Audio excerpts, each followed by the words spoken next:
Abayizi abalondeddwa kampani ya Huawei Technologies bagenda kwetaba mu mpaka ez'okutendekebwa okw'ebitone ezimanyikiddwa nga Huawei Leap Digital ez'omwaka 2024 mu kibuga Shenzhen ekikulu eky'eggwanga erya China.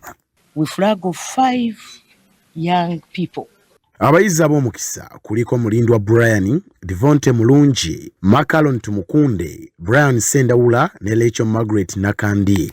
Ssaabaminisita w'eggwanga Robin Anabanja Musafiri ono mu kwogerako n'abayizi bano abawadde amagezi okukozesa omukisa ogubaweerebbwa okulaba nga bakiikirira eggwanga lyattu Uganda mu ngeri y'esiimisa. Uganda mu bano mulimu n'ababiri abavudde e Kakumiro abagenda e China okwongera okuyiga ku bintu bino ebyakalimagezi.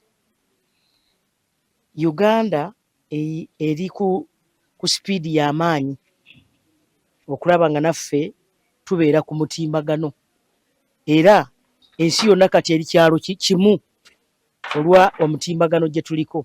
Njagala okusaba abaana baffe omubanga mugenze China okubeera ab'empisa okuyiga ebyo byokka ebijja okugasa Uganda byokka ebijja okugasa wano.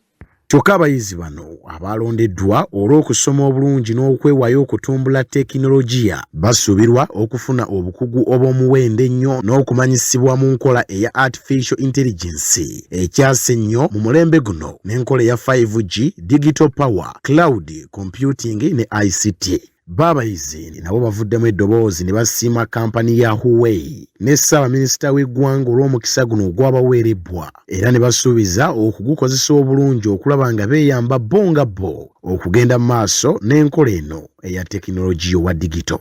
N'amagezi amapya gano ge tuyita aga artificial intelligence ne 5G tutegedde nti kati Uganda eina capabilities za 5G era nga kampuni ya Huawei yebadde emabega w'ebintu bino. Trade, tourism, agriculture, coffee and other things. Thank you.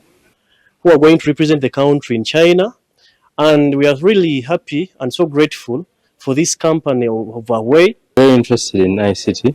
I believe that in integrating ICT into our medical sector, different hands-on training about the latest technology like the 5G, AI. When they come back from China, you can contribute the digital transformation of Uganda.